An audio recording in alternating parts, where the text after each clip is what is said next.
에베소 5장 18절 같이 읽겠습니다. 시작. 술 취하지 말라. 거기에는 과도함이 있나니 오직 성령으로 충만하라. 아멘. 제가 오늘 드릴 말씀의 제목은 성령으로 충만하라 라는 것입니다. 자, 성경에 의하면 사람들은 두 종류예요. 성경이 보는 사람은 두 종류입니다. 뭐 여러 가지 방식으로 사람을 나눌 수 있겠죠. 그런데 성경에는 딱 이렇게 둘로 나누고 있어요. 한번 저랑 같이 성경을 찾아보겠습니다. 오늘은 좀 성경을 많이 찾습니다. 부지런히 찾으셔야 됩니다. 고린도전서 2장 보겠습니다. 고린도전서 2장.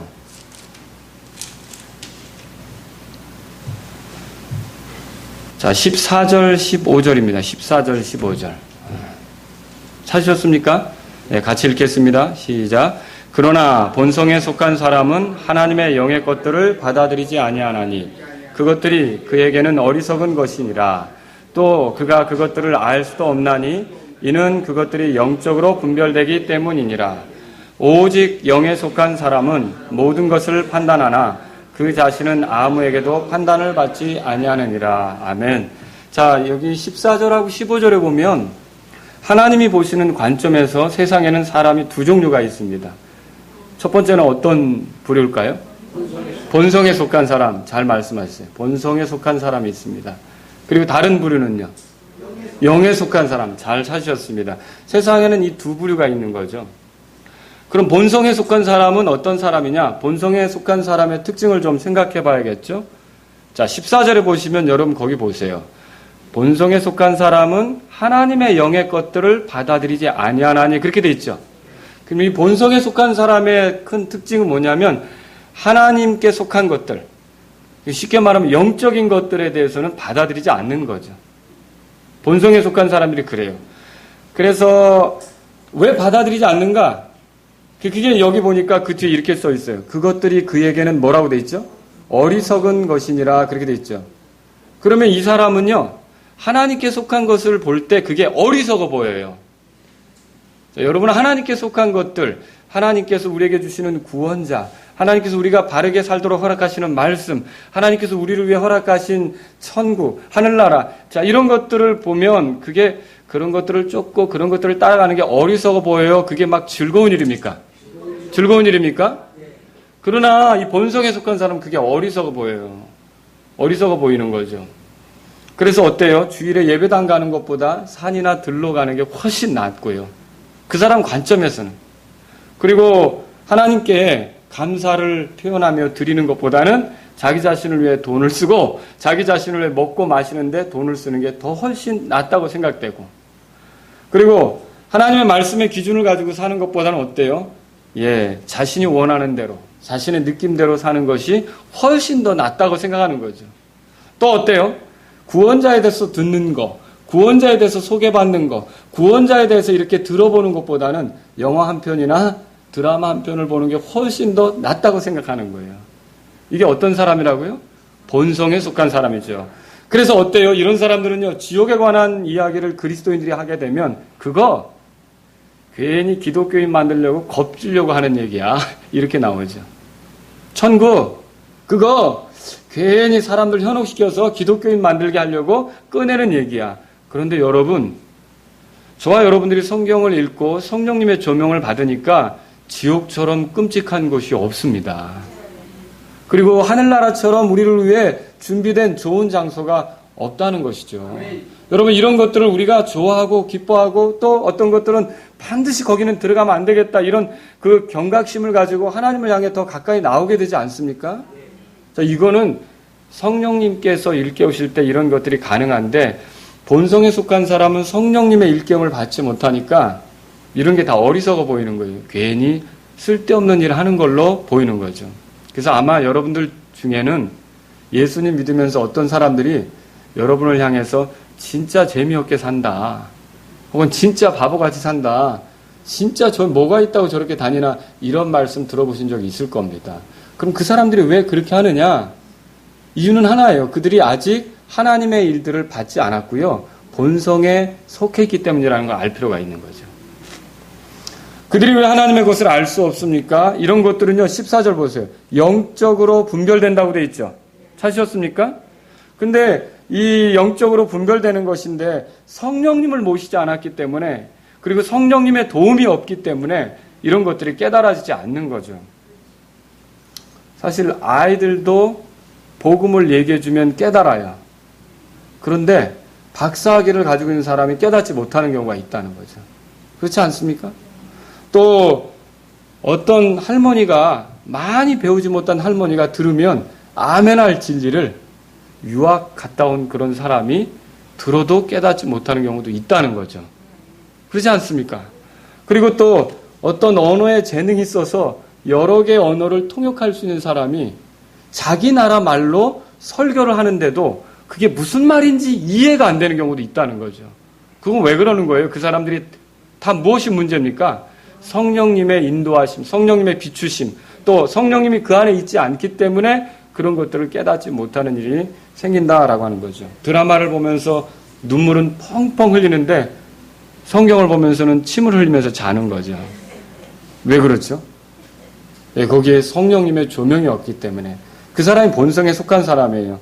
자, 이런 것들이 다 무지 속에 있다는 것을 드러내고 있는 거죠. 그래서 본성에 속한 사람은 이런 특징이 있어요. 그럼 영에 속한 사람은 어떤 사람입니까? 자, 15절에 보면 영에 속한 사람이 나오는데 이것을 이해하려면 로마서 8장 가보세요. 영에 속한 사람은 다른 것이 아닙니다. 그리스도의 영을 모시고 있는 사람이죠. 그리스도의 영이 하나님의 영인 거 알고 계시죠? 예, 성령님이십니다. 그리스도의 영을 모시고 있는 거예요. 로마서 8장 거기 보면 9절에 보세요. 다 같이 읽겠습니다. 9절 시작. 그러나 너희 안에 하나님의 영께서 거하시면 너희가 육신 안에 있지 아니하고 성령 안에 있나니 이제 어떤 사람에게 그리스도의 영이 없으면 그는 그분의 사람이 아니니라 그랬어요. 자, 그분의 사람, 누구의 사람이란 말입니까? 그리스도의 사람, 그런 뜻이죠. 그럼 그리스도의 사람이란 말을 다른 말로 하면 그리스도인, 그렇게 말할 수 있어요. 그럼 누가 그리스도인이냐? 그 사람 안에 그리스도의 영이 있어야 그리스도인이다, 그렇게 말할 수 있는 거죠. 교회를 오래 다닌 사람이 그리스도인은 아닙니다. 성경을 많이 공부한 사람이 그리스도인이 아니고 그 안에 그리스도의 영이 거하는 사람이 그리스도인이라는 거죠. 그리스도의 영이 거하는 사람이 그리스도인이에요. 자, 거기 로마서 8장 14절도 이어서 보겠습니다. 14절. 그래서 그리스도인들의 공통적인 특징은 이 하나님의 영의 인도를 받는 거죠. 다 같이 읽겠습니다. 14절 시작. 하나님의 영에 의해 인도를 받는 자들은 다 하나님의 아들들이니. 그렇습니다. 그래서 그리스도인은요, 로마서 8장 1절에 보세요. 로마서 8장 1절에. 그러므로 이제 그리스도 예수님 안에 있는 자들에게는 정죄함이 없다면 죄사함 받은 거죠. 죄들의 용서를 받은 거죠. 근데 이것만 그리스도인을 얘기하는 게 아니라는 거죠. 죄 사함을 받았을 뿐만 아니라 그 다음에 따라져 나오는 게 뭐예요? 그들은 육신을 따라 걷지 아니하고 뭐라고 돼 있어요? 성령을 따라 걷는 거죠. 그래서 그 사람 안에 성령님이 거하시고 성령님이 일깨우시고 성령님이 인도하시는 사람이 그리스도인이다. 그 사람이 영에 속한 사람이에요. 자, 그럼 여러분에게 질문합니다. 여러분은 본성에 속한 사람입니까? 영에 속한 사람입니까? 그렇게 대답할 수 있습니까? 맞습니다. 두 부류로 나눈다면 여러분은 영에 속한 사람이라는 거죠. 그러니까 우리가 영에 속한 사람을 무슨 대단한 경지에 있는 사람이라고 생각할 게 아니라 성령님과 더불어 사는 사람은 다 영에 속한 사람이에요. 하나님의 영적인 것들을 깨닫고 분별해낼 수 있으면 그것이 영에 속한 사람이라는 뜻이죠. 자, 그런데 영에 속한 사람도 두 종류의 생활이 있어요. 그걸 얘기하려고 하는 거예요. 영에 속한 사람도 두 종류의 생활이 있습니다. 어떤 생활입니까? 고린도전서 3장 보세요. 고린도전서 3장. 고린도전서 3장 1절입니다. 다 같이 읽겠습니다. 아까 거기 이어서 나가는 데죠? 3장 1절 시작.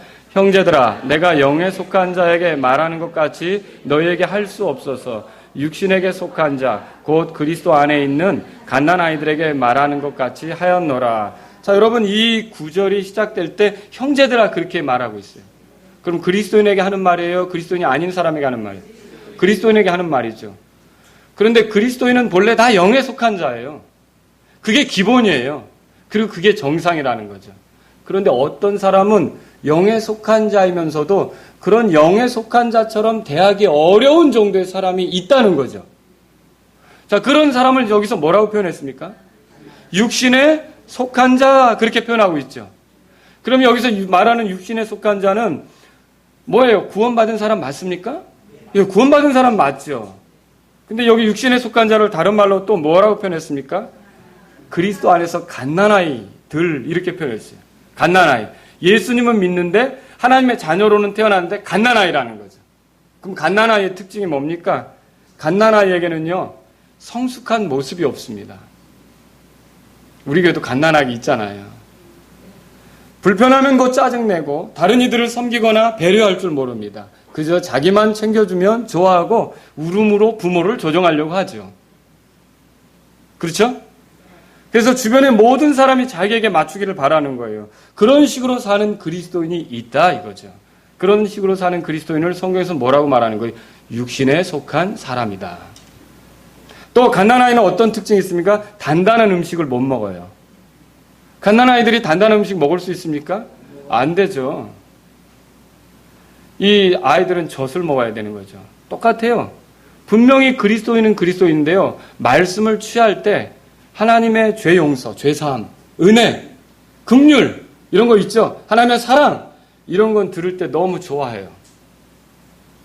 그런데 회개하라, 헌신하라, 드려라 이런 걸 어려워해요. 이게 지금 단단한 음식을 먹을 준비가 안 된 사람이죠. 그래서 늘 나를 편하게 해주는, 늘 나를 즐겁게 해줄 수 있는, 늘 나를 그렇게 별로 이렇게 야단치지 않는, 갓난아이 야단쳐 보세요.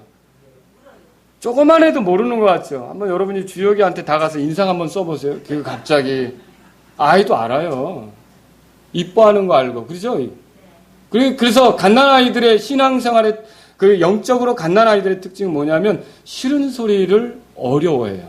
하나님 말씀을 들을 때도 듣기 어려운 소리를 들으면 감당이 안 되는 거죠. 그게 갓난아이들이에요.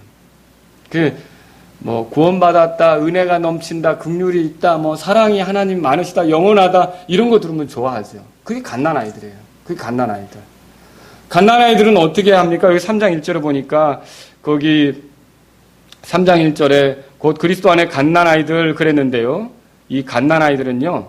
3절에 보시면 너희가 아직도 육신에 속하였도다. 찾으셨습니까? 네. 너희 가운데 시기와 다툼과 분열이 있으니 이게 그 갓난아이의 특징이에요. 그래서 그리스도인이면서도 시기, 누가 더 이쁨을 받으면 못 견뎌하고요. 시기 있죠. 여기 또 뭐가 나옵니까? 다툼, 분열 이런 것이 있는 사람은 육신에 속한 자라는 거예요. 육신에 속한 자. 그래서 사람들처럼 걷지 아니하느냐 그랬죠. 여기서 사람이란 말은 본성에 속한 사람을 얘기해요. 어떻게 그리스도인이 본성에 속한 사람처럼 걷느냐 이 말이죠. 그럼 본성에 속한 사람처럼 걷는다는 말은 어떻게 은혜로 구원받은 사람이 구원받기 전에 아직 구원도 받지 못한 사람처럼 생각하고 행동하고 말하느냐 그렇게 지금 말하고 있다는 거죠. 여러분 여기서 대답해 보세요. 모든 그리스도인들은 보편적으로 육신에 속한 것이 정상이고 여기서 좀 업그레이드가 되면 영에 속한 사람이 되는 겁니까? 본래 다 영에 속한 사람이 맞아요. 그런데 하나님 말씀대로 순종하지 않고 성령님을 따르지 않다 보니까 비정상적인 형태의 삶이 나오는 거라는 거죠. 그 비정상적인 형태의 삶을 육신에 속한 사람으로서 표현하고 있는 거예요. 그리스도 안에서 갓난아이라고 표현하는 거죠. 저와 여러분이 그리스도인이 되면 이런 비정상적인 삶이 아니라 정말 영에 속한 사람으로서 하나님께 영광을 돌리는 삶을 살 수 있게 되길 바랍니다. 그럼 어떻게 하면 이렇게 영에 속한 사람으로 충분히 하나님을 기쁘게 하며 살 수 있느냐? 오늘 이거예요. 오직 성령으로 충만하라는 거죠. 그래서 저는 오늘 이 말씀을 통해서 여러분하고 같이 성령으로 충만한 삶에 대해 살펴보려고 하는 거예요. 사실 성령으로 충만한 삶은 에베소 5장으로 돌아가 보시면 특징이 그래요. 단순해요. 성령으로 충만한 사람은 19절, 20절 보세요. 19절, 20절. 다 같이 5장 읽겠습니다. 시작. 시와 찬송가와 영적 노래로 서로 너희 자신에게 말하며 너희 마음속에서 주께 노래하고 선율을 만들며 모든 일로 인해 우리 주 예수 그리스도의 이름으로 항상 하나님 곧 아버지께 감사하고. 성령으로 충만한 사람의 그 특징은 다른 거 아닙니다. 하나님께 대한 찬양과 감사가 넘쳐요.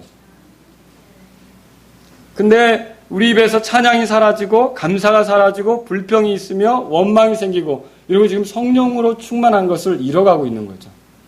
성령으로 충만한 상태는 이 말씀에 보면 이 문맥적으로 흘러갈 때 18절에서 오직 성령으로 충만하라 이렇게 말하고서 이 뒤에 이런 찬송에 대한 얘기, 감사에 대한 얘기가 나오는 건 성령으로 충만한 사람의 특징이 찬송이 많다는 거죠. 감사가 많다는 거죠. 그리고 이게 참 희한한 원리가 있어요. 자꾸 찬송하고 자꾸 감사하면 또 성령으로 또 충만하게 돼요. 그리고 성령으로 충만한 사람은 또 자꾸 찬양하고 또 자꾸 감사하게 돼 있고요. 그리고 그것뿐만 아니라 21절부터 밑으로 쭉 나오는 얘기들은 뭐냐면 다른 사람들과의 관계를 좋게 가져가는 게 성령으로 충만한 사람의 특징이에요. 그래서 대표적으로 부부관계, 부모와 자식 관계, 그 다음에 고용된 사람, 고용인 이런 사이의 관계, 일반적인 가장 기본적인 관계들, 가정의 관계 이런 것들을 어떻게 풀어가느냐는 거죠. 그래서 성령으로 충만한 사람의 특징은요. 다른 사람들과 불편하지 않아요. 여러분 보세요. 누군가 불편한 상태에 있다. 성령으로 충만한 거 아닙니다. 성령으로 충만한 사람은요. 누구하고 불편한 게 없어요. 평화예요. 기쁨이 있어요. 왜요? 성령이 화평을 가져오는 영이시기 때문에 그렇습니다. 모두와 다 평화롭게 지낼 수 있는 거죠. 자, 저는 오늘 이 말씀을 통해서요. 성령으로 충만한 것에 대해서 여러분하고 좀 더 살펴보려고 합니다. 성령으로 충만한 것이 어떤 것인지를 여러분에게 이해를 드리면서 제 목적은 여러분과 제가 더 성령으로 충만한 삶을 사모하게 되기를 도와드리고 싶은 거예요. 그러면 성령으로 충만한 건 뭡니까? 첫 번째로 우리가 이걸 생각해 볼 수 있어요. 성령으로 충만한 건 알아듣지 못하는 소리로 말하는 것이 아니다. 왜 이야기를 하냐면 오늘날 어떤 사람들은 성령으로 충만한 것을 알아듣지 못하는 소리로 방언하는 걸 성령으로 충만한 증거라고 얘기하기 때문에 그래요. 그러나 그거는 성령으로 충만한 것이다. 우리가 그렇게 얘기할 수가 없어요. 왜 그렇습니까? 사람들이 그렇게 말하는 것도 일리가 있어요. 사도행전 2장 보세요. 사도행전 2장. 어느 정도 그거 이해해요. 왜냐하면 처음으로 초기 교회에 성령께서 강하게 임하실 때 모든 사람들이 성령으로 충만한 경험을 했잖아요. 그때 그 성령으로 충만될 때 사람들이 알아듣지 못하는 소리로 말하기 시작했잖아요. 물론 어떤 지역의 언어입니다. 그렇죠? 어떤 지역의 언어. 근데 지금 오늘날 행해지는 건 어떤 지역의 언어도 아니에요. 정말 문법적으로 성립이 되지 않는 그런 언어들을 떠들면서 그게 천상의 언어다. 또 천사들이 하는 말이다. 하늘에 속한 언어다. 이렇게 얘기하고 있다는 거죠. 말도 안 되는 거죠.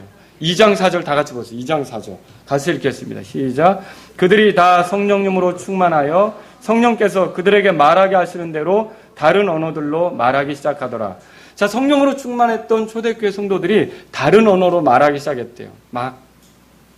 놀랍게 하나님의 일들을 말하기 위해서 다른 언어로 말하기 시작한 거죠. 이것 때문에 오늘날도 어떤 사람들이 성령으로 충만한 것은 다른 언어로 말하는 것이다.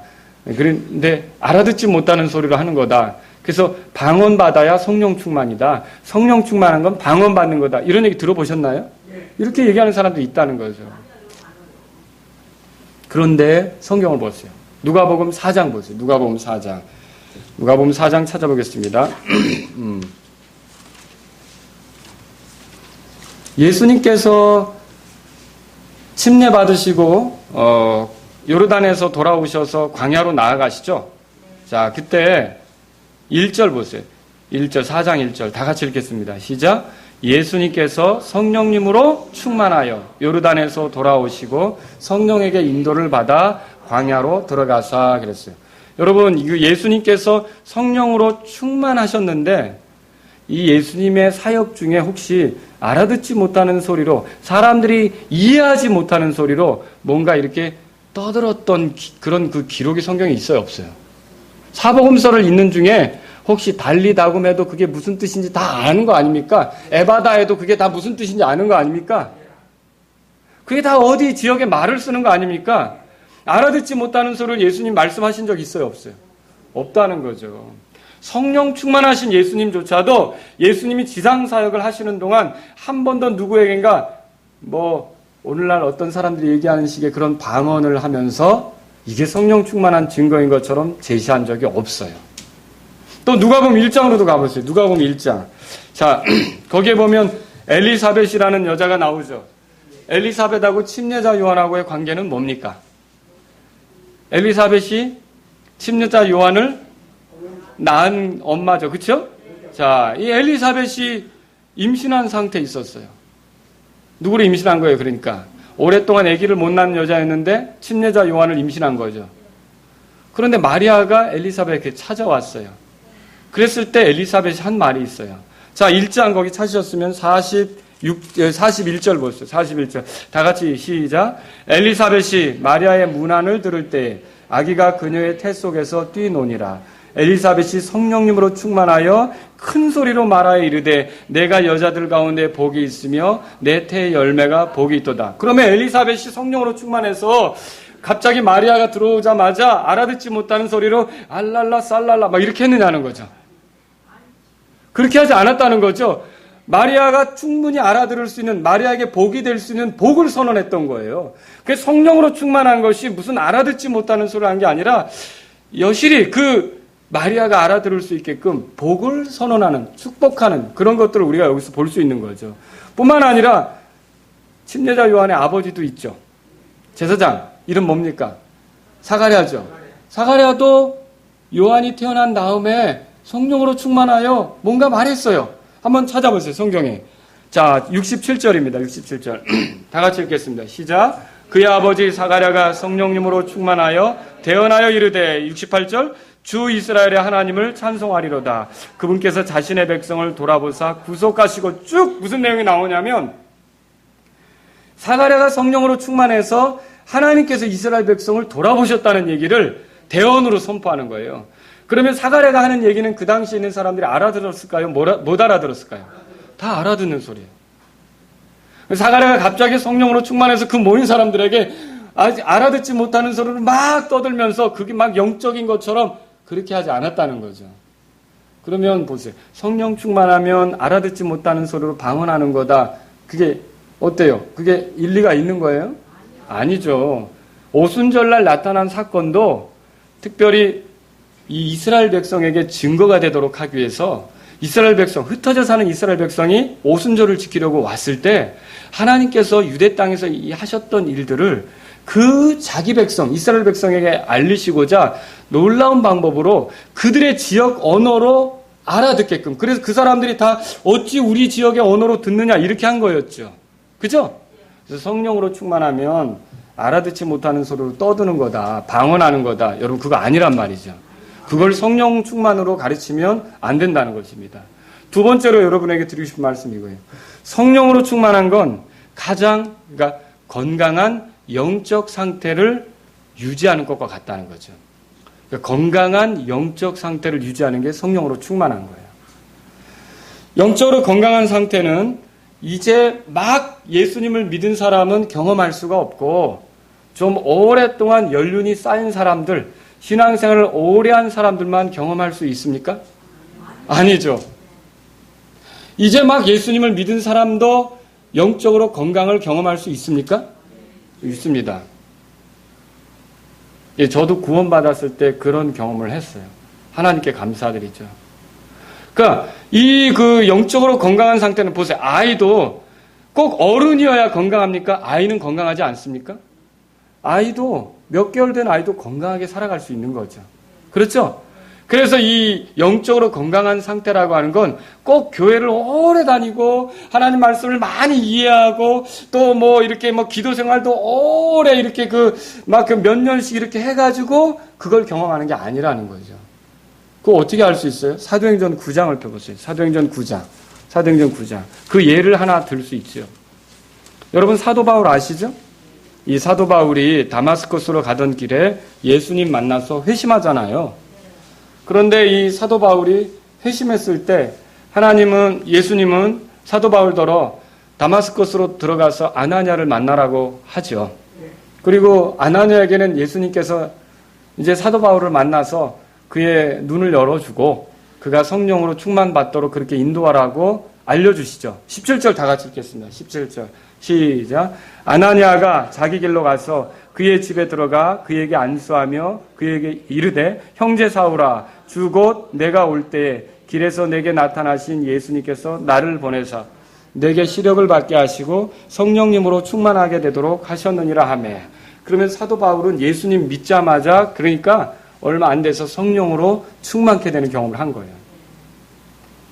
성령으로 충만하게 되는데 신학교 졸업하고 되는 겁니까? 성령으로 충만하게 되는데 무슨 새신자 코스를 다 맞춰야 되고 그런 겁니까? 그게 아니었다는 거죠. 이제 막 예수님 믿은 사람도 성령으로 충만하게 될 수 있다라고 하는 거죠. 물론 오랫동안 신앙생활 한 사람도 성령으로 충만할 수 있어요. 아시겠죠? 그 같은 예가 어디 있습니까? 여러분 사도 바울과 단짝이 되어서 1차 전도 여행을 나갔던 사람 있죠? 바나바. 원래 이름은 요새였잖아요. 근데 왜 이름이 바나바로 바뀌었어요? 바나바가 위로의 아들이라는 뜻 아닙니까? 그러면 그가 왜 그런 소리를 교회로부터 얻었습니까? 이 사람이 자기의 많은 재산, 땅을 팔아서 교회 사도들 발 앞에 두고 그걸 나눠서 어려운 사람들이 필요한 대로 쓸 수 있었기 때문에 그 바나바가, 그러니까 요새가 한 일을 통해 위로받은 사람들이 참으로 그는 위로의 아들이다. 이렇게 부르기 시작한 게 바나바예요. 그래서 그 이후로는 계속 어딜 가나 뭐라고 불러요? 바나바라고 부르잖아요. 대단한 호칭 아닙니까? 그죠? 사실 바나바는 일찌감치 예수님을 믿었어요. 바울보다도 훨씬 일찍 믿었죠. 나중에 사울이 예루살렘에 올라가서 교제할 수 있도록 도왔던 것도 역시 바나바고, 그리고 안디옥으로 데리고 와서 같이 사역할 수 있도록 기회를 준 것도 바나바고요. 바나바는 굉장히 신앙 연륜이 깊은 사람이죠. 그런데 사도행전 11장에 보세요. 이 바나바가 어떤 상태에 있었는가? 안디옥으로 들어가서 이렇게 이제 내려가야 될 때 사도행전 11장 보세요. 거기 보면 한번 찾아보겠습니다. 11장 24절입니다. 24절. 여기 보면요. 22절. 그때 이 일들에 관한 소식이 예루살렘에 있던 교회의 귀에 들어가며 그들이 바나바를 보내며 그가 멀리 안디옥까지 가게 아니라, 바나바에 대한 얘기죠. 그가 이르러 하나님의 은혜를 보고 즐거워하며 그들 모두에게 권면하여 그들이 마음에 작정을 하고 주께 붙어 있으라고 하니라. 그래서 예루살렘에서 안디옥으로 파송한 사역자가 누구예요? 바나바죠, 바나바. 근데 이 바나바에 대해서 뭐라고 설명합니까? 24절 다 같이 읽겠습니다. 시작. 그는 선한 사람이요 성령님과 믿음이 충만한 사람이더라. 많은 사람들이 주께 더해졌더라. 여기 성령님으로 충만한 사람이라고 말하고 있어요. 바나바는요, 보세요. 아마도 사도들의 발 앞에 그런 걸 내놓을 때도 그게 그냥 육신적으로는 못했을 거예요. 그렇죠? 그러니까 하나님의 영의 인도하심을 받았겠죠. 그런데 이렇게 오랜 시간이 흘렀는데도 바나바는 어때요? 성령으로 충만해서 안디옥에서 사역할 수 있었던 거 아닙니까? 성령으로 충만한 거는 이게 꼭 어떤 경지에 이른다. 여러분 그렇게 생각하시면 안 됩니다. 성령으로 충만한 건 건강한 상태를 얘기하는 거예요. 영적으로 건강한 상태. 이런 영적으로 건강한 상태는 이제 막 예수님을 믿은 사람에게 올 수도 있고 오랫동안 믿음 생활한 사람에게도 올 수 있다는 거죠. 제가 이 말씀을 드리는 건 우리 모두가 다 성령으로 충만을 받을 수 있다는 거예요. 예수님을 이제 막 믿은 사람이나 오래된 사람이나 다 누구든지 성령으로 충만할 수 있다는 것을 말씀드리고 싶은 거예요. 이게 누구의 특별한 그게 아니에요. 그리스도인이라면. 또 성령으로 충만한 건요, 영적으로 건강한 상태는 반복적이 되기도 하죠. 반복적이 되기도 해요. 이건 한 사람이 건강할 때가 있고 건강을 잃을 때가 있는 것과도 같아요. 건강한 사람에게는 어떤 어려운 일을 맡길 때 부담되지 않습니다. 근데 예를 들어 김영재 님이 다리가 다쳤을 때 제가 막 무거운 거 이렇게 들려고 하면 어떨까요? 명재님 빨리 하세요. 이렇게 할 수 있을까요? 옛날에는 잘했는데 요즘에는 좀 회복될 때까지 기다려야 되잖아요. 그렇죠? 그런 거 똑같아요. 영적으로 건강한 상태에 있는 사람은 어떨까요? 하나님께서 맡기시는 영적인 모든 일들을 잘 감당할 수 있는 거예요. 그러나 영적으로 건강하지 않으면요, 부담이 되죠. 감당하지 못할 수 있는 거예요. 그 성령으로 충만한 건 이런 것과 같은데, 그러면 사람의 몸이 건강했다가 건강을 잃을 때도 있고 다시 건강을 되찾기도 하지 않습니까? 그럼 성령으로 충만한 건 어떨까요? 똑같이 성령으로 충만했다가 성령으로 충만한 게 약화될 수 있고 이뤄질 수도 있고 다시 성령으로 충만할 수도 있다는 거죠. 제가 왜 이 말씀을 드립니까? 여러분 가운데 성령의 충만을 성령으로 충만한 것을 잃어버리고 살고 있다면 회복할 수 있다는 거죠. 다시 회복할 수 있다는 거예요. 다시 건강을 되찾듯이 그렇게 회복할 수 있다는 소망을 가지시라고 이 말씀을 드리는 거죠. 초대교회는 반복적으로 성령으로 충만한 그런 경험을 했어요. 사도행전 4장 펴보세요. 사도행전 4장. 사도행전 2장은 읽지 않겠습니다. 왜냐하면 아까 오순절 때 예루살렘의 초기 교회가 성령으로 충만했다는 거 4절에서 읽었죠? 자, 2장 4절에서 읽었는데 4장 거기 31절 가보세요. 베드로가 공회에서 풀려나와 자기가 당한 일들을 교회 앞에 얘기했더니 교회가 그걸 듣고 같이 기도하게 됐죠. 그랬을 때 어떤 일이 나타났습니까? 31절 다 같이 시작. 그들이 기도하기를 마침에 그들이 함께 모인 곳이 흔들리더니 그들이 다 성령님으로 충만하여 담대히 하나님 말씀을 말하니라. 뭐예요? 사도행전 2장에서 오순절날 성령으로 충만했던 교회가 다시 한번 베드로의 이 공회에 끌려간 사건 있잖아요. 이 사건 이후에 베드로가 그 얘기를 교회 앞에 얘기했을 때 교회가 이걸 듣고 다시 뜨겁게 기도하자 교회가 어떻게 된 거예요? 다시 성령으로 충만하게 됐던 거죠. 그러면 성령으로 충만하게 되는 건 반복적으로 되어줄 수 있다는 걸 볼 수 있는 거죠. 반복적으로 되어줄 수 있습니다. 베드로 역시 마찬가지입니다. 베드로는 오순절날 성령으로 충만한 경험을 했을까요? 했겠죠. 당연하죠. 그때 120명 중에 있어서 그 경험을 했겠죠. 그렇죠? 그래서 나가서 강력하게 이거 우리 술 취한 거 아니다라고 설교한 사람이 베드로 아닙니까? 그렇죠? 주께서 부어주시려 한 그 영을 우리가 지금 받은 거다. 이렇게 하면서 강력하게 말한 게 베드로 아닙니까? 그런데 그 베드로가 사도행전 4장에 보세요. 공회에 끌려가게 됐죠. 거기 4장 8절에 보세요. 공회 앞에 섰을 때 다 같이 읽겠습니다. 시작. 그때 베드로가 성령님으로 충만하여 그들에게 이르되 너희 백성의 치리자들과 이스라엘의 장로들아. 전에 같으면 감히 두려워서 엄두도 안 날 일인데 지금은 백성의 통치자들이 두렵지 않은 거예요. 왜 그래요? 성령으로 충만하죠.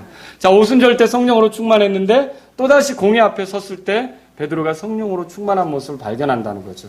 성령으로 충만한 것은 이렇게 반복적이라는 거예요. 자, 사도행전 9장에서 아나니아를 만나는 바울. 아까 우리가 살펴봤죠? 그때 하나님께서 바울을 성령으로 충만케 했죠. 그렇죠? 그리고 나서 바울이 예루살렘에도 올라가고 아라비아도 갔고 다시 안디옥으로도 갔고 많은 횟수를 보내게 돼요. 그다음 1차 전도여행 나가잖아요. 그죠? 사도행전 13장 펴보세요. 사도행전 13장. 1차 전도여행 갔을 때 거기 8절에 그런데 마법사 엘루마는 그 이름을 번역하면 그런 뜻이라. 키프로스 섬에서 바울과 바나바가 복음을 전할 때 방해하던 자가 있었죠. 마법사. 그 엘루마. 그쵸? 예, 이 마법사가 방해를 했었지 않습니까? 그들을 대적하여 총독을 믿음에서 돌아서게 하고자 하니 9절 다 같이 읽겠습니다. 시작. 이에 바울이라고도 하는 사울이 성령님으로 충만하여 그를 주목하고 10절 이르되 오 모든 간교와 모든 악독이 가득한 마귀의 자식이요 모든 의의 원수요 내가 주의 바른 길을 굽게 하는 일을 그치지 아니하겠느냐? 예, 보라 주의 손이 너에게 임하여 하면서 한동안 보지 못하라 그러니까 어떻게 됐어요? 못 보게 됐죠. 그렇죠? 자, 이때도 사도 바울은 어떤 상태에 있었어요? 성령으로 충만한 상태에 있어요. 보세요. 아나니아를 만났을 때도 성령으로 충만했는데 지금 굉장히 오랜 시간이 흘러서 1차 전도행을 나갈 때도 키프로스 섬에서 사도 바울의 모습은 어때요? 성령으로 충만했어요. 성령으로 충만한 건 이렇게 반복적으로 나타날 수 있다는 것이죠. 제가 이 말씀을 드리는 이유는 여러분도 성령으로 충만할 수 있다는 소망을 드리기 위해서요. 영적으로 건강한 상태는요, 급격한 성장을 가져오는 게 맞습니다. 인간적으로 다듬어지지 못한 부분이 막 다듬어지면서 성품적으로 모난 부분이 다듬어지면서 옛날과는 다른 모습으로 자꾸만 훈련이 되고 정돈이 되는 그런 게 성령으로 충만할 때 나타나는 일이에요. 막 거친 사람이 성령으로 충만하게 되면 굉장히 온유하고 더 겸손하고 막 이렇게 되겠죠. 성품이 다듬어지는 거죠. 그런 일들이 나타나고요. 사역에서는 어때요? 하나님의 특별한 권능이 나타나죠. 그래서 무엇이든지 감당 못할 일이 없는 것처럼 다 해내는 거예요. 몸이 건강하면 무엇이든지 못 해낼 게 없잖아요. 근데 예를 들어 담이 들었다. 뭐 하나 들으려고 해도 뭐 집에서 제가 뭐 들으려고 하면 우리 집사람이 고민을 많이 할 거예요. 저거 시킬까 말까. 남편이 좀 골골한 것 같은데.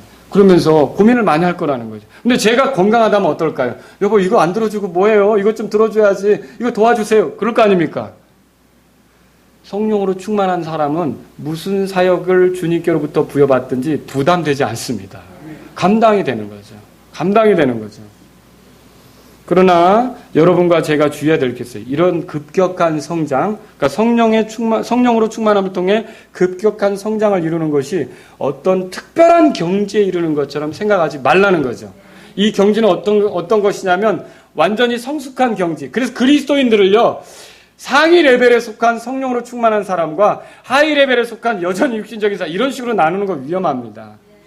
오래 신앙생활 하는 사람도 육신적이 될 수 있어요. 이해하시겠습니까?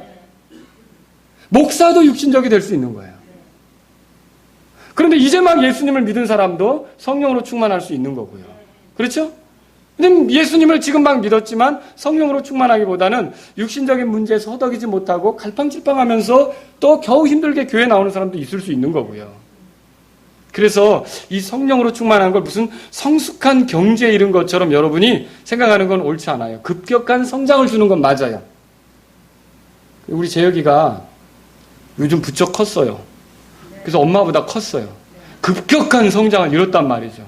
그런데 급격한 성장을 이뤘으나 아무리 봐도 완전히 성숙한 것 같지는 않다는 거죠. 어떻습니까? 그렇죠? 급격한 성장이 완전한 성숙을 가져왔습니까? 아니죠. 그러나 서서히 이런 급격한 성장의 과정들을 통해서 성숙한 인간이 되어져 가는 건 맞아요. 그러면 성령으로 충만한 건 뭡니까? 이런 급격한 성장이라는 걸 통해서 성숙한 인간이 되도록 재촉하고 도와주는 역할을 하는 거지, 성령 충만 자체가 어느 더 이상 떨어지지 않는 레벨의 경지에 이른 것이다, 그거 아니라는 거죠. 선줄로 생각한 자는 넘어질까 조심하라 그랬어요.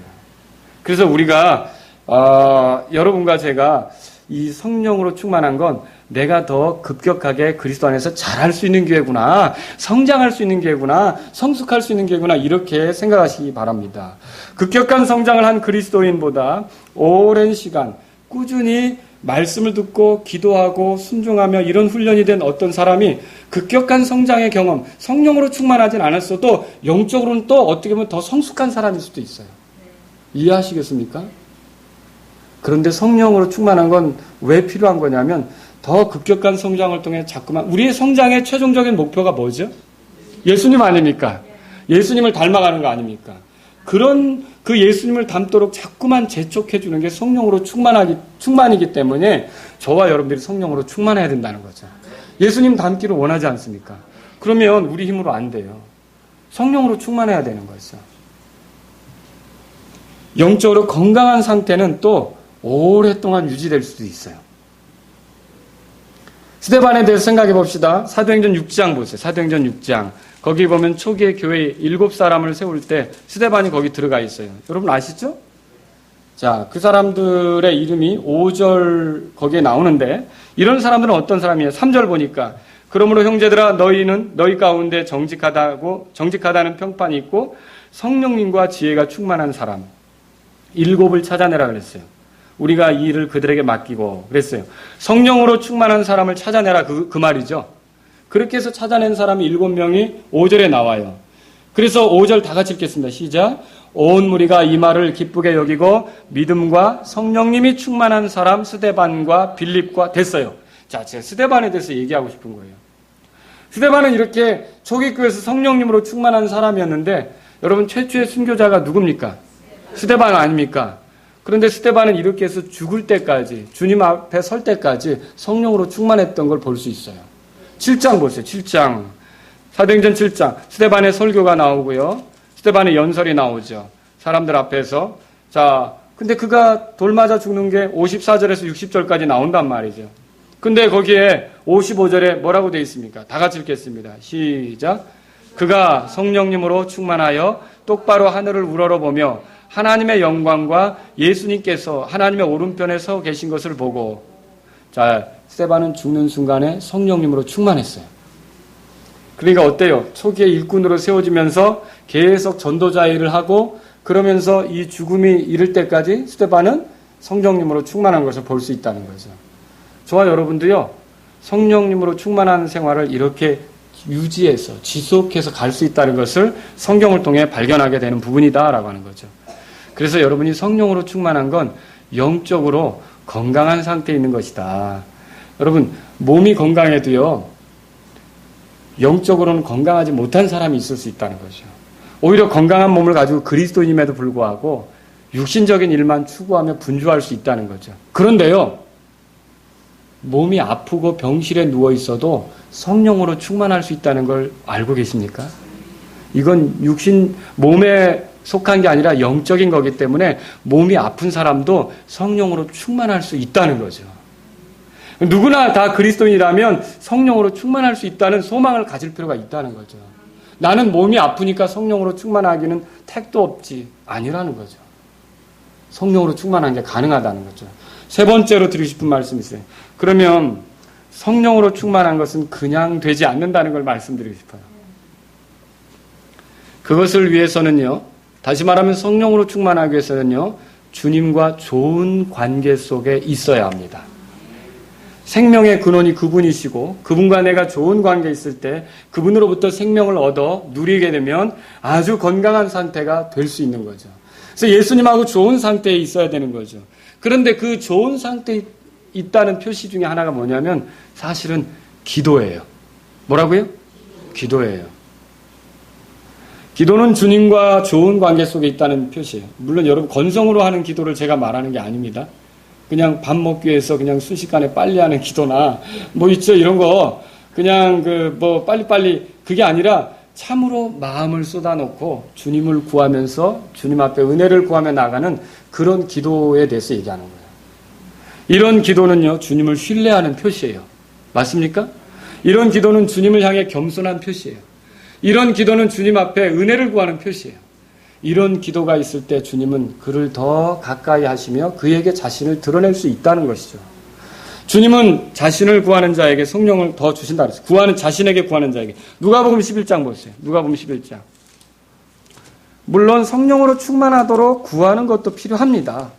그러나 제가 드리려고 하는 말씀은 전반적으로 기도 생활이 필요하다는 거죠. 시간을 정해놓고 기도하든지 수시로 기도하든지 계속해서 주님을 찾고 주님을 구하는 사람들이 성령으로 충만한 경험을 할 수 있는 거예요. 그리고 제 얘기가 아니고 주님의 약속이에요. 누가복음 11장 13절 보세요. 그런즉 너희가 악할지라도 다 같이요 너희 자녀들에게 좋은 선물들을 줄 알거든 하물며 하늘에 계신 너희 아버지께서 자기에게 구하는 자들에게 성령을 얼마나 더 많이 주시겠느냐 하시니라. 무슨 말이에요? 예, 성령을 더 많이 주실 수 있다는 말은 다시 말하면 성령 충만으로 이끄실 수 있다는 거죠. 누구에게 그렇게 하느냐? 예, 기도 생활하는 사람. 모든 문제가 생겼을 때마다 엎드리고 모든 좋은 일이 있을 때마다 또 주님 앞에 아뢰며 감사하고 뭐 어떤 순간순간 내가 어떤 그 해결해야 될 일이 있을 때마다 주님께 도움을 요청하며 나아가고 이렇게 계속 수시로 기도하고 시간을 정해놓고 기도하고 주님을 가까이 하는 사람이 이 성경의 말씀을 보면 성령으로 충만한 경험을 하게 된다는 거죠. 그래서 저와 여러분들이 성령으로 충만하려면 주님을 계속 찾으실 수 있기를 주의 이름으로 바랍니다. 주님을 부르라는 거죠. 주님과 교제하라는 거죠. 주님께 가까이 나가라는 거죠. 그리고요, 성령으로 충만한 것을 위해서 또 훈련할 필요도 있어요. 성령으로 충만한 것이 영적으로 건강한 것이라고 할 때 여러분에게 한번 몸의 건강을 생각해 보시라고 말씀드리고 싶어요. 몸이 건강하려면 운동을 해야 돼요. 운동을 해야 되죠? 훈련을 해야 돼요. 그래서 여러분 건강 유지하는 건 다른 게 아니에요. 먹는 거, 잘 조절하는 거, 그죠? 그 다음에 쉬는 거, 그렇잖아요. 잠 잘 자는 거, 그런 거 있죠. 잠이 보약이다, 그런 거 있죠. 밥이 보약이다, 잠이 보약이다, 다 들어봤어요. 그렇죠? 그리고 병원에 가면 꼭 뭐 스트레스가 있다, 뭐가 문제가 있다 그러면 의사들이 하는 말이 있어요. 운동 좀 하세요, 그러잖아요. 뭐가 필요한 거예요? 건강을 위해서 운동이 필요하다는 거죠. 운동이 필요한 거예요. 그런데 우리가 영적으로 건강하게 되기 위해서도 운동이 필요해요. 무슨 운동이냐 이거죠. 궁금하지 않습니까? 턱걸이? 아니요. 훌라후프? 아니죠. 무슨 운동입니까? 디모데전서 4장 보세요. 디모데전서 4장.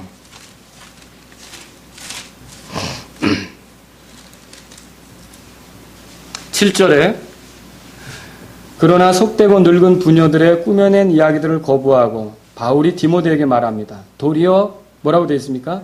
하나님의 성품에 이르도록 스스로 하나님의 성품이라고 표현됐죠? 이게 경건이라는 말이에요. 경건. 우리 성경에 좀 경건이라는 단어를 찾기가 어려워져서 아쉬운데 이 경건이란 말이에요. 그리고 9절에 보세요. 8절에 보세요. 육체의 훈련은 유익이 적으나 하나님의 성품은 모든 일에 유익하며 이게 뭐냐면 육체의 훈련도 사실은 유익이 있죠. 왜 없겠어요? 몸을 단련하는 건데. 그렇죠? 근데 그게 적다는 거죠. 이게 영적인 훈련에 비하면 아무것도 아니라는 거죠. 근데 영적인 훈련은 뭐냐면 경건의 훈련이에요. 하나님의 성품의 훈련이죠. 경건이 뭡니까? 위선하고 경건의 차이가 있어요. 위선은 사람들에게 보이기 위해서 애쓰는 거예요. 사람들을 기쁘게 하려고 하는 거죠. 경건은 무엇입니까? 하나님의 눈에 맞추는 거예요. 그게 경건이에요. 하나님의 눈에 맞추는 훈련이죠. 그래서 하나님이 보실 때 만족스럽게 할 만한 거, 하나님 보실 때 기뻐할 만한 거, 사실 가장 경건하신 분이 예수님이세요. 어째 그러냐? 예수님이 모든 그 드러내신 말이나 행동들, 생각들은 다 하나님이 늘 기뻐하셨으니까. 그렇죠? 그래서 우리도 예수님을 따라 그렇게 경건의 훈련을 하게 되면 결국 하나님이 기뻐하시게 되는 거죠. 우리가 영적으로 건강해지는 거죠. 그 영적인 건강은 우리에게 성령으로 충만함을 가져다 준다는 거죠. 그게 어떻게 알 수 있습니까? 8절 보세요. 육체의 훈련은 유익이 적으나 하나님의 성품은 모든 일에 유익하며 현재의 생명과 다가올 생명의 약속을 지니고 있느니라. 이런 우리가 훈련을 통해 현재와 다가올 것에 대한 그 어떤 약속들을 지니고 있고 확보하게 되고 그것들을 결국 누리게 되는 건데 다가올 생명에 관한 건 보상을 통해 누리게 될 영원한 걸 얘기해요. 그럼 현재 생명에 관한 건 뭡니까? 이 땅에 그리스도인으로 살며 생명의 풍요를 누리며 영적으로 건강을 누리는 그걸 얘기해요. 다른 말로 하면 성령으로 충만한 거죠.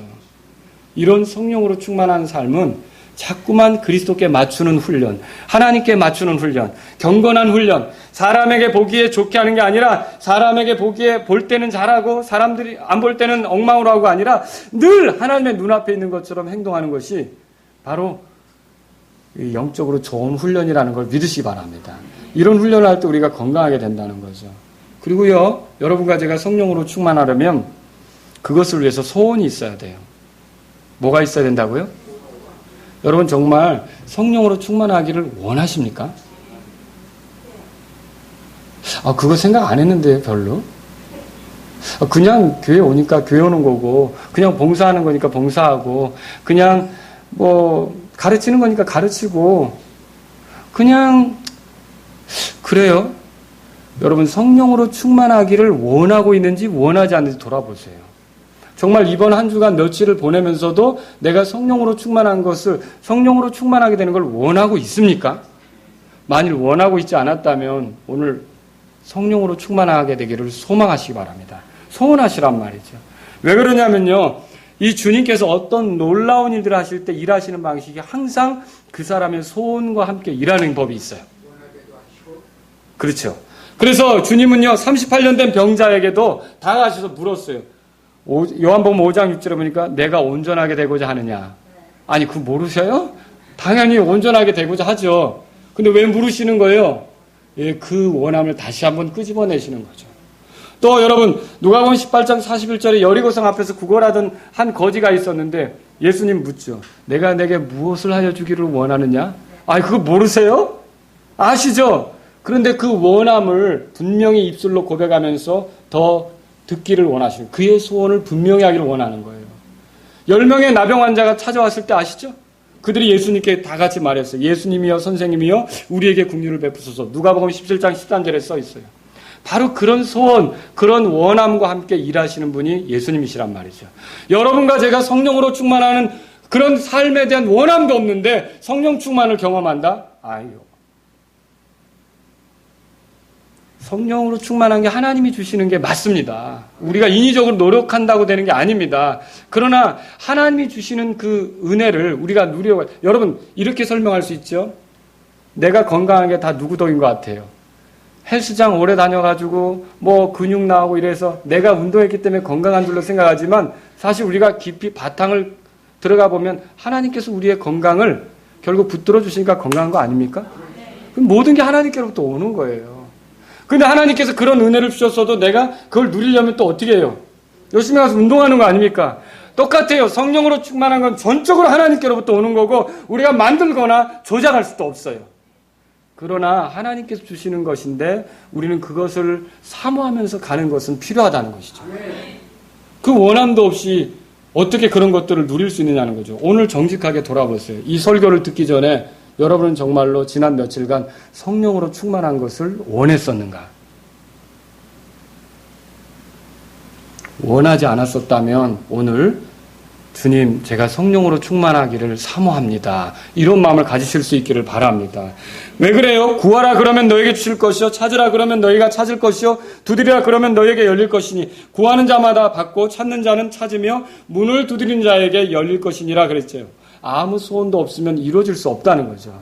주님은 이런 말씀을 통해 우리에게 말하는 거예요. 야고보서 4장에 보면 어떤 사람이 얻지 못하는 건 구하지 않기 때문이라고 말했어요. 우리에게는 소원이 있어야 되는 거야.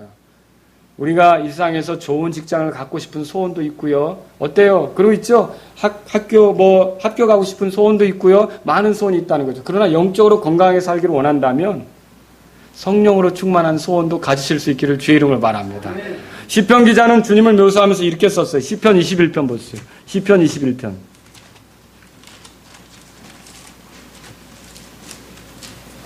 그래서 이게 성령으로 충만하기를 내가 깊이 생각을 못했구나. 이거를 내가 별로 원함이 없었구나. 그냥 먹고 살기에 바빠서 그냥 지나갔구나. 공부하는데 바빠서 그냥 지나갔구나. 내게 주어진 일만 처리하려고 바빴구나. 여러분, 우리가 그리스도인이라면 하나님, 제가 성령으로 충만하기를 원합니다 라고 하는 소원을 보여드리실 수 있기를 바랍니다. 여기 시편 21편에 보면 그런 말이 있잖아요. 한번 보세요. 21편 거기 한번 여러분 찾으셨습니까? 시편 21편 2절입니다. 21편 2절 시작. 주께서 그의 마음의 소원을 들어주셨으며 그의 입술의 요구를 거절하지 아니하셨나이다. 시편 기자는요, 주님을 묘사하면서 마음의 소원을 들어주시는 분으로 묘사하고 있다라고 하는 거죠. 물론 육신적인 소원은 비정상적이죠. 그렇죠? 근데 성령으로 충만하라고 하는 건 주님의 명령이에요. 그 명령을 이루고 싶어서 내가 주님께 그 소원을 품는 거예요. 그러면 주님이 기뻐하시지 않겠습니까? 네가 영적으로 건강하게 살기를 원하는구나. 여러분, 우리는 육체적으로 건강하기를 소원하는 게 있어요. 안 아팠으면 좋겠어. 다 있잖아요. 다 침 맞으러 다니고, 다 약 먹으러 다니고, 다 치료받으러 다니고. 왜 그러는 거예요? 육신적으로, 몸이 건강해지기를 원하는 소원이 있는 거잖아요. 똑같이 영적으로도 건강해지기를 원하는 소원이 있기를 바랍니다. 성령으로 충만해지기를 원하는 소원이 있기를 바라는 거죠. 이게 잘못된 게 아니에요. 고린도전서 15장 31절에 보면 오직 가장 좋은 선물들을 간절히 사모하라. 영적인 선물들을 사모하라고 성경이 말하고 있어요. 또 고린도전서 14장 1절에 사랑을 따르고 영적 선물들을 사모하되 이렇게 말하고 있어요. 그러니까 이 영적으로 건강해지는 거, 영적으로 풍요를 누리는 거, 이런 것도 사모하란 말이죠. 성령으로 충만한 것을요, 여러분이 유리컵에 물 차듯이 그렇게 생각하시면 안 돼요. 잘 생각해 보세요. 자, 여기 컵이 있는데 이 물을 이렇게 붓는단 말이죠. 그래서 부으면 어느 정도 차게 될 거 아닙니까? 차게 되면 어떻게 되죠? 이제 끝났구나. 이걸 성령으로 충만한 것이라고 생각하시면 안 된다는 거죠. 뭘 얘기하려고 하는 거냐면요, 성령으로 충만하는 건 제한이 없어요. 끝나는 게 없어요. 그 건강한 건 무제한적이에요. 계속 충만해져 갈 수 있어요. 그게 누구에게서 발견할 수 있는 거냐면 예수님에게서 발견할 수 있어요. 요한복음 3장 한번 펴보세요. 3장 34절에 예수님이 어떤 분이셨는지. 그래서 마치 이렇게 여러분 풍선을 불면 후 불었을 때 이만큼 땡땡해졌죠? 땡땡해졌잖아요. 그런데 이걸로 이제 됐어 라고 하면 여러분 거기서 끝나는 거지만, 그렇게 성령으로 충만했는데 또 성령으로 충만하기를 사모하면 더 땡땡해지는 거예요. 이해하시겠어요? 성령으로 또 충만하게 되면 더 땡땡해지는 거죠. 얼마나 주님이 누리신 것처럼 그렇게 될 수도 있는데 많은 사람이 그런 원함이 없어요. 그런 갈망이 없어요. 그런 사모함이 없어요. 겨우 조금 은혜를 맛보면 이제 된 것처럼 생각하고 왔다 갔다 하다가 결국 받은 것도 놓치게 되는 일이 생기는 거죠. 평생에 걸쳐 성령으로 충만한 것을 사모하시기 바랍니다. 요한복음 3장 거기 보세요. 34절에 뭐라고 써 있습니까? 예수님에 대해서. 자, 다 같이 읽겠습니다. 시작. 하나님께서 보내신 분은 하나님 말씀들을 말하나니 이는 하나님께서 그분에게 성령을 뭐라고 돼 있어요? 한량없이 주시기 때문이라. 한량이 뭐예요? 한량 없이 끝없이 주시는 거 아니에요. 그러면 여러분이 성령으로 충만했다고 해서 어느 경제 이런 것처럼 생각할 게 아니라 계속 성령으로 충만하기를 구하시면서 더 한량없이 부어주시는 그런 성령으로 충만한 은혜를 누리실 수 있기를 주의로 바랍니다. 이런 것들을 누리는 저와 여러분들이 될 수 있기를 바라서 지금 이 말씀을 드리는 거다라고 하는 것이죠. 그래서 성령으로 충만한 것은 어느 경지에 이르는 거 아닙니다. 계속적으로 그런 나아가는 상태죠. 계속적인 상태죠. 오늘 말씀을 정리합니다. 성령으로 충만한 표시는 알아듣지 못하는 소리를 말하는 겁니까? 아니라 그랬죠.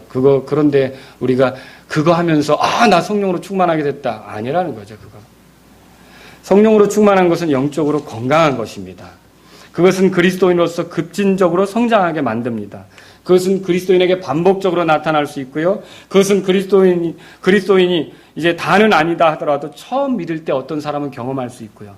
또 어떤 사람은 오랜 신앙생활 끝에 그걸 경험할 수도 있어요. 그리고 이건 지속적으로 유지될 수 있고요. 반복적으로 나타나는 것이기도 해요.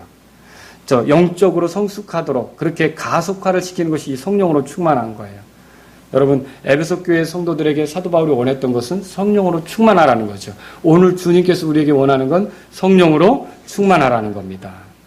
그리스도인의 왜 이걸 원합니까? 그리스도인의 삶의 성숙이 있어야 되고 그리스도의 분량에 이르는 것이 있어야 되고 예수님을 닮는 것이 있어야 되기 때문에 이 성령으로 충만하라고 요구하는. 아무리 힘을 써도 예수님 못 닮아요.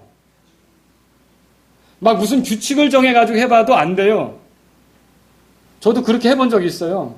여러분이 그렇게 해봤는지 모르지만 일기장에 정말 제가 지금도 일기를 쓰고 있지만 예를 들어 있잖아요. 믿음의 덕의 지식을 이런 거 있잖아요. 그럼 내가 오늘 믿음의 행동을 해보고 오늘 또 덕의 행동을 했으면 표시해놓고 오늘은 몇 점이고 안 돼요. 성령으로 충만할 때 이게 가능해요. 성령님이 역사하실 때 그 사람이 예수님을 닮는 게 가능하다는 거죠. 그래서 이걸 원하기 때문에 주님은 우리에게 성령으로 충만하라고 이렇게 말씀하시는 거예요. 그래야만 갓난아이의 티를 벗어요. 그래야만 단단한 음식을 먹지 못하는 그런 상태를 벗어요. 그래야만 육신에 속한 상태를 벗고 영에 속한 사람다운 모습을 드러낼 수 있는 거죠. 그래서 우리에게 성령으로 충만하라고 하는 거죠. 성령으로 충만한 것은 그것에 대한 갈망이 있어야 돼요. 자, 오늘 밤에 소원을 가지시길 원하십니까? 주님과 좋은 교제 상태에 있어야 합니다. 그 교제 상태를 위해서라면요, 죄를 멀리하고 회개하는 삶이 나타나야 돼요. 경건한 훈련이 필요합니다. 주님이 기뻐하지 않는 걸 내 삶에서 성령을 억누르지 말라 그런 거 있잖아요. 성령님을 슬프게 하지 말라 그런 거 있잖아요. 성령님이 슬퍼하실 만한 일, 억누를 만한 일, 그런 일 같은 것은 내 삶에서 자꾸 제거해내는 거예요. 그런 것들을 훈련하는 거죠. 건강은요, 지방을 빼내고 있잖아요. 안 좋은 것도 빼내고 군살 빼내고 그거 있잖아요. 그래서 그런 훈련들을 많이 하더라고요. 제자리에서 이렇게 막 돌아가는 거 있죠. 그거 막. 예?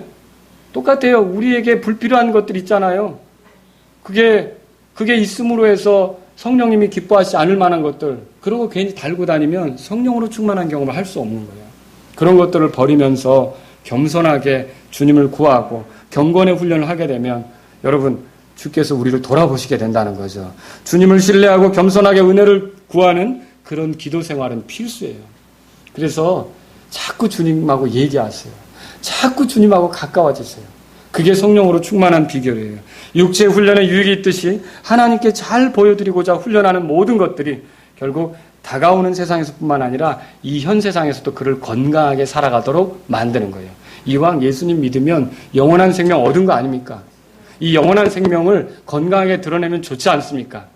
꼭 죽은 다음에 잘 드러내실래요? 천국 가서나 영원한 생명을 잘 드러내고 이 땅에서는 영원한 생명이 있는데 빌빌거리는 영원한 생명, 육에 속한 사람으로서 사는 모습으로 나타나야겠느냐는 거죠. 그렇게 하지 않으려면 지금 있는 영원한 생명을 건강하게 드러내길 원하신다면 성령으로 충만하시기 바랍니다. 우리 다 같이 일어서시겠습니다. 552장 찬송을 드릴 텐데요. 여러분 가운데 그렇습니다. 주님, 제가 성령으로 충만하기를 사모하는 것에 대해서 잊었습니다. 그러나 제가 성령으로 충만하기를 원합니다. 그리스도 안에서 아이 같은 모습을 버리기 원합니다. 영적으로 제가 육신에 속한 그런 사람이 아니라 정말 영에 속한 사람답게 그 본래적인 그리스도인의 모습을 활발히 드러내기를 원합니다. 아주 건강한 그리스도인으로 살기를 원합니다. 제가 주님과 더 친밀한 교제를 갖고 주님과 가까운 상태에서 결국 예수 그리스도를 닮아가는 그런 사람으로 살기를 원합니다. 주님, 저를 성령 충만으로 인도하시고 제가 이런 것을 위해 불편하게 달고 다니던 것들을 오늘 내려놓고 싶습니다. 하나님이 기뻐하시지 않는 이런 것들을 내가 오늘 털어버리길 원합니다. 여러분, 이런 것들이 있다면 이 시간 주님 앞에 나아가십시오.